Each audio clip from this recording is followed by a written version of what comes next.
I thought it would be good to spend a few minutes talking about how music is approached as a field of study from the theory standpoint.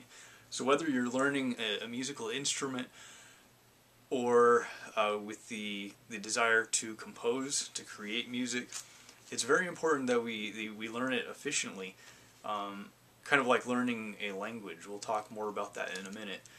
And if I can go off on a brief tangent, the way that math is taught in schools, especially in the United States, has led to the global observation that in general American students are not as good at math as they are in other countries. And this is, like I mentioned, because of how it's taught. It's taught in a very formulaic approach to where a student memorizes a quadratic formula and just plugs in numbers without understanding how it works.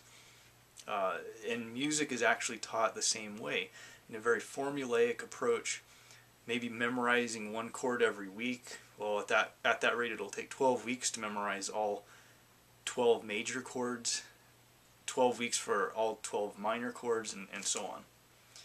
So we need to approach it from a different standpoint, to learn it like it is a language. Mathematics is the language of the universe.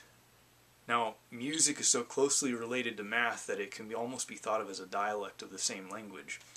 Math is the study of patterns, not numbers as many people believe, because there are abstract fields that do not involve numbers, but every field of mathematics studies patterns. And by studying those patterns, we can learn math effectively, and music is the same way. So we'll look at a couple brief examples of this.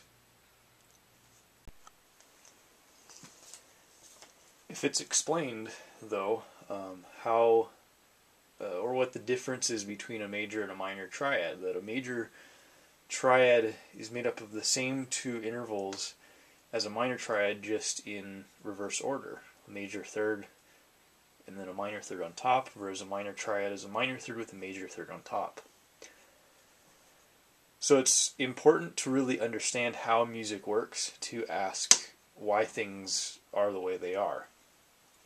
Not just accepting that this chord is these three notes, or this scale has these accidentals. The tonal center of E major has 4 sharps, whereas the parallel minor of E has 1 sharp. Why is it that the D major tonal center has 2 sharps, whereas D minor has 1 flat?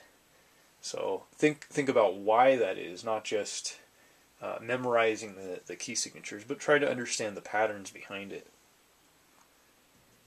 So if you want to learn a new language, if you want to become proficient in that language, while you might start with memorizing vocabulary words, eventually you're going to have to do more than that. You're going to have to understand how sentences are constructed. You're going to have to learn about the gender of certain words. Otherwise, you're only going to be able to pull out memorized phrases for every situation, and it's not going to be of any value. Music is the same way. If we study the patterns of why different chords are a certain sequence of patterns compared to other chords or scale steps, we'll be able to understand it as a language, and it'll be more valuable in the long run.